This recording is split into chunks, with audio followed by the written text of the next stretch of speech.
देखिए फिजिक्स को अगर आप रट कर समझने का प्रयास करेंगे तो आपको फिजिक्स कभी नहीं समझ में आएगा। फिजिक्स को आप थियोरेटिकली समझने का प्रयास करिए, उसका सेंस क्या है, उस सिद्धांत में क्या चीज़ बताया गया है, तो बहुत आसानी से आप उसको समझ सकते हैं, तो कोई भी प्रॉब्लम्स नहीं होगा। ठीक है, अगर हम आपको फिजिक्स पढ़ाते हैं कोई एक ऐसा लेसन इलेक्ट्रिक कंडक्शन जो आप थोड़ा सा समझ करके प्रयास करेंगे, उसको दोनों तरीके से मैथमेटिकली रूप से और थियोरेटिकली रूप से आप उसकी डिफिनीशन को आराम से तैयार कर सकते हैं। ठीक है, हम लोग पढ़ना चाहते हैं वैद्युत चालन। वैद्युत चालन, ठीक है, इलेक्ट्रिक कंडक्शन। बहुत ही सिंपल तरीके से देखेंगे हम लोग इसको। देखिए फर्स्ट जैसे हम पढ़ते हैं फर्स्ट स्टडी इसमें है वैद्युत धारा। Do you know about the वैद्युत धारा? Electric current. क्या बताया था किसी भी परिपथ में आवेश प्रवाह की दर को, आवेश प्रवाह की दर को हम क्या बोलते हैं? वैद्युत धारा। I equal to Q by T. ठीक है, यदि इफ यदि टी इक्वल टू हम 1 सेकेंड कंसीडर कर ले तो यहाँ साई इक्वल टू क्या मिलेगा? क्यू मिलेगा। इसको ऐसे भी डिफाइन कर सकते हैं कि एकांक समय में किसी परिपथ में प्रवाहित जो आवेश की मात्रा होती है उसे हम क्या कहते हैं? वैद्युत धारा बोलते हैं। इसका अगर मात्रक ले तो आवेश का हो जाएगा हमारा कूलाम और समय का हो जाएगा सेकेंड, कूलाम पर सेकेंड। इसी को सबसे पहले एम्पियर नामक वैज्ञानिक ने डिफाइन किया था, इसलिए इसको हम क्या बोलते हैं? ऐसे मात्रक एम्पियर लेते हैं। बिल्कुल सिंपल तरीके से आसानी से तैयार कर सकते हैं। धारा घनत्व है, धारा घनत्व electric conduction.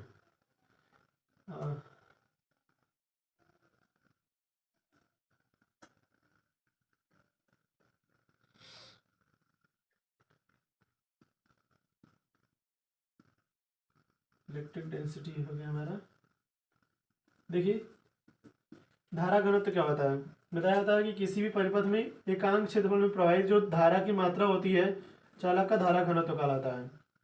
J equal to I by A. ठीक है, धारा घनत्व बराबर होता है धारा घनत्व बराबर वैद्युत धारा बटे क्षेत्रफल। इसको हम देखिए मैथमेटिकली उसमें से डिफाइन कर सकते हैं। यदि ए इक्वल टू 1 मीटर स्क्वायर हम कंसीडर कर लें, यदि क्षेत्रफल को हम एकांक कंसीडर कर लें तो यहाँ से J इक्वल टू क्या हो जाएगा? आई। इसको ऐसे डिफाइन कर सकते हैं कि प्रति एकांक क्षेत्रफल में किसी परिपथ के प्रवाहित जो धारा की मात्रा होती है फिर वैद्युत धारा होती है वह क्या कहलाती है? चालक का धारा घनत्व कहलाता है। सिंपल से ampere per second, ampere per metre square हो जाएगा इसका मात्रा। ठीक है, अनुगमन वेग,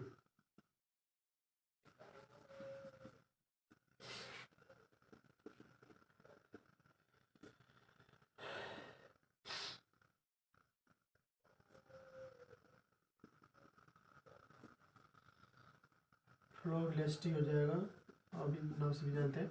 अनुगमन वेग क्या होता है? जब हम किसी परिपथ या किसी चालक को किसी एक्सटर्नल सोर्स से जोड़ देते हैं तो क्या होता है? जो इलेक्ट्रिक करंट होता है वह हाई पोटेंशियल से लो पोटेंशियल की ओर मूव होता है। देखिए जैसे वैद्युत धारा में जो प्रवाह होता है वह क्या होता है? हाई वोल्टेज से लो वोल्टेज की ओर गति करता है। तो जिस वेग से गति करता है उसमें जो इलेक्ट्रॉन्स होता है वह जिस वेग से गति करता है उसे हम क्या बोलते हैं? अनुगमन वेग बोलते हैं। ठीक, एक्चुअली देखिए इसमें वैद्युत धारा और अनुगमन वेग में संबंध पूछा जाता है। वैद्युत धारा एवं अनुगमन वेग में संबंध।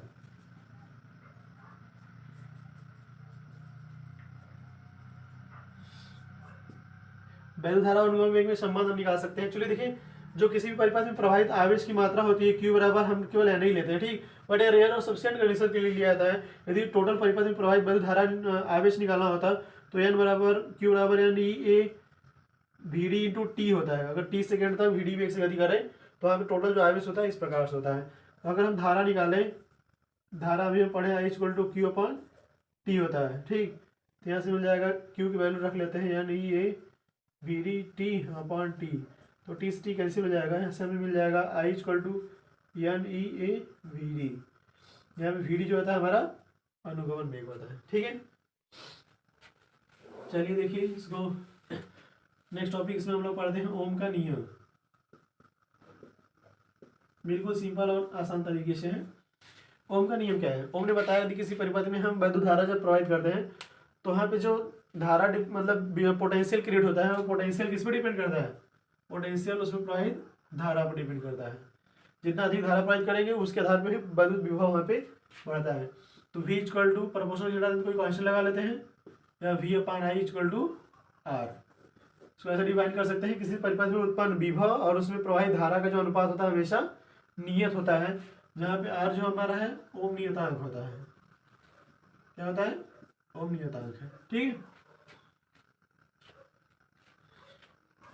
ओम ने बताया कि यदि हम आई और वी के बीच में ग्राफ खींचे, ठीक है, आई और वी के बीच में ग्राफ खींचे, जैसे हम आई का मान बढ़ाते हैं वी का मान भी बढ़ जाता है, आई का मान बढ़ा देते हैं वी का मान बढ़ जाता है। इस तरीके से देखा जाए तो अगर हम इसके पॉइंट को मिलाते हैं तो वी और आई के बीच में खींचा गया ग्राफ क्या होता है? एक सीधी रेखा होती है, उसको हम ऐसे डिफाइन कर सकते हैं बिल्कुल सिंपल तरीके से। ठीक है, क्वेश्चन आता है ओम के नियम पर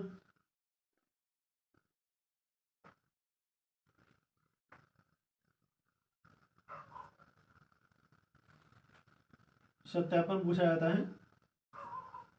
ओम के नियम सत्यापन के लिए बताया जाता है, सबसे पहले हम क्या करते हैं, कोई एक सेल ले लेते हैं, कुंजी के साथ कनेक्ट कर देते हैं, ठीक, एक अमीटर और वोल्ट मीटर को श्रेणी क्रम में जोड़ देते हैं, इसमें एक प्रतिरोध तार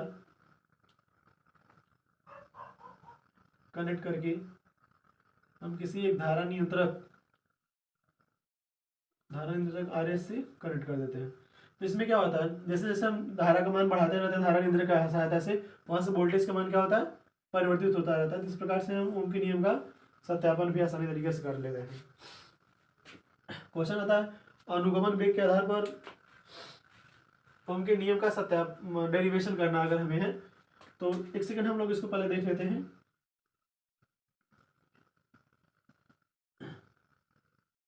अनुगमन वेग के आधार पर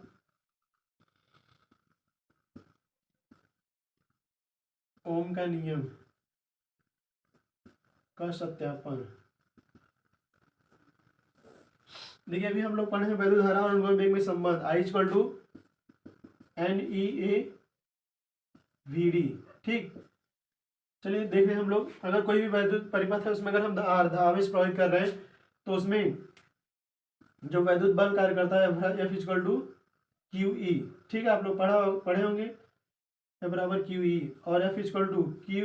अगर हम यहाँ पे आवेश की मात्रा को E लेते हैं, ओम के नियम के आधार पे अगर आवेश की मात्रा को E लेते हैं तो आपको पता होगा E और V में संबंध, E इक्वल टू क्या होता है? V अपान L या V अपान R, जो भी हम लेते हैं V अपान L ऐसे करके। F की वैल्यू क्या होता है हमारा? MA equal to EV upon L हो जाएगा। यहाँ से A इक्वल टू का निकालें EV बटे ML, हमारा त्वरण पता हो गया। ठीक, अगर हम त्वरण पता कर सकते हैं तो यहाँ से हम फाइंड कर लेते हैं, इधर आ जाएगा। देखिए अगर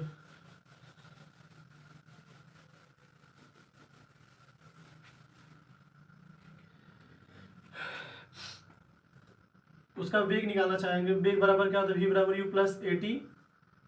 तो पहले स्टार्टिंग में उसकी प्रारंभिक वेग 0 है, A की वैल्यू भी हम निकालें कितना? EV बटे ML इंटू टाउ। तो VD बराबर हो जाएगा हमारा EV बटे ML इंटू टाउ। टाउ इसमें औसत काल होता है, दो इलेक्ट्रॉनों के बीच में टक्कर का जो समय होता है। देखिए इक्वेशन नंबर फर्स्ट अगर हम वैल्यू रखें, आई इक्वल टू हमारा हो जाएगा NEA, VD की वैल्यू क्या है? EV बटे ML इंटू टाउ। यहाँ से हो जाएगा E में गुणा हुआ E स्क्वायर हो जाएगा AV इंटू टाउ बटे ML। ठीक है, हम इसको इस साइड भेज देते हैं, ML बटे NE square A into tau बराबर हो जाएगा V अपान आई। ओम के नियम अनुसार यह क्या होता है? ओम नियतांक R होता है, that means V upon I equal to R। यही तो ओम का नियम है।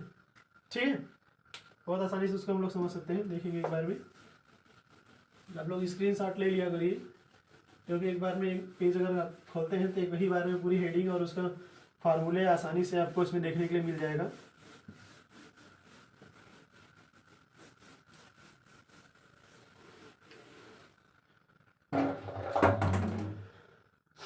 प्रतिरोध देख लीजिए, प्रतिरोध क्या होता है? बताया किसी विद्युत परिपथ में वैद्युत धारा के प्रवाह का जो विरोध करता है उसे हम क्या कहते हैं? चालक का प्रतिरोध कहलाते हैं। किसी भी चालक में उत्पन्न विभव और उसमें प्रवाहित धारा का जो अनुपात होता है चालक का प्रतिरोध कहलाता है। ठीक,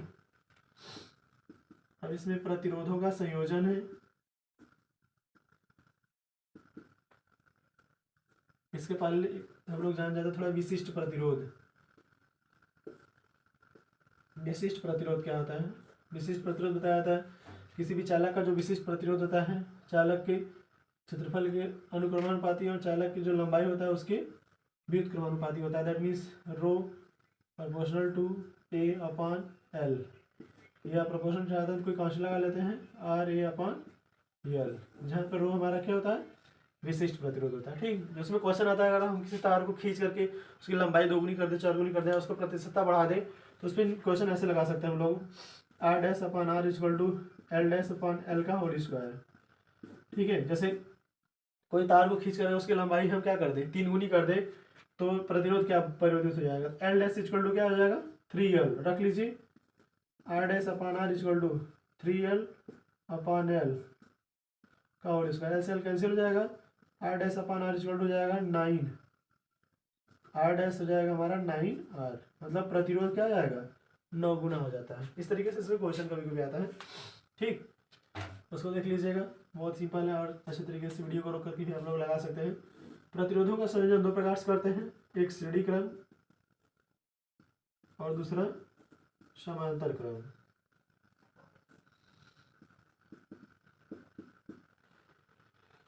श्रेणी क्रम हम लोग देखेंगे।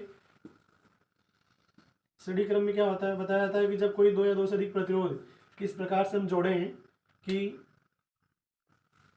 प्रतिरोध का पहले प्रतिरोध का दूसरा सिरा दूसरे के पहले से जुड़ा हो, कुछ इस तरीके से अगर कंडीशन यहाँ पे बन रहा हो, कुछ इस ऐसे 3 प्रतिरोध R1 R2 R3 दिए गए हैं। इसमें हम अगर आई एम्पियर धारा प्रवाहित कर दें, धारा संयुक्त समान होगा। पहला वाला प्रतिरोध पास में और विभव कुछ अलग होगा, दूसरे वाले विभव कुछ अलग होगा, तीसरे वाले विभव कुछ अलग होगा। इस तरीके से हम लोग इसको फाइंड कर सकते हैं।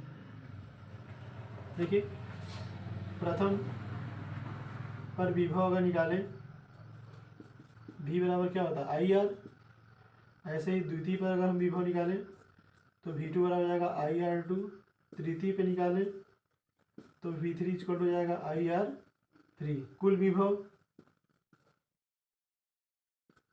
V बराबर हो जाएगा V1 plus V2 plus V3। V की वैल्यू क्या होता है? IR equal to IR1 plus IR2 plus IR3। यहाँ से R इक्वल टू हमें मिल जाएगा R1 plus R2 plus R3। ठीक, ये हमारा श्रेणी क्रम संयोजन था। ठीक इसी तरीके से हमारा समांतर क्रम संयोजन है। एक ही बार में उसको भी हम लोग समझ लेते हैं। बहुत ही आसान है अगर समझने की कोशिश करेंगे तो।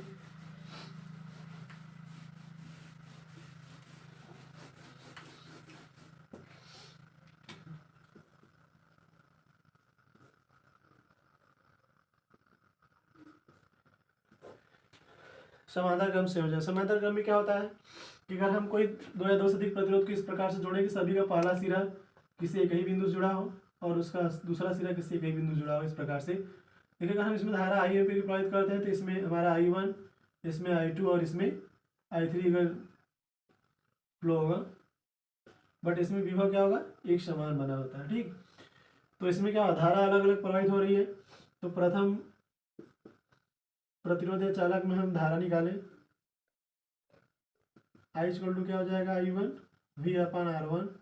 ऐसे अगर हम द्वितीय में निकाल लें तो I2 इक्वल टू हो जाएगा V अपॉन R2। तृतीय की बात अगर हम करें तो I3 equal to V upon R3। कुल धारा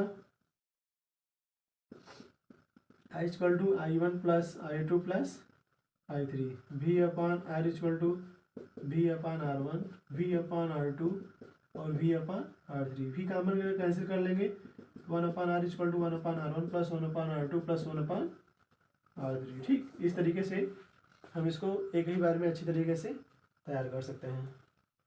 आपके लिए लेसन बहुत ही इंपॉर्टेंट है, थोड़ा सा ध्यान से अगर समझने का प्रयास करेंगे तो इसमें कोई भी दिक्कत नहीं आएगा। ठीक है, वैद्युत ऊर्जा, वैद्युत शक्ति भी इसी रिलेशन में है। लेसन में, तो उसको भी हम लोग समझ सकते हैं बिल्कुल सिंपल तरीके से।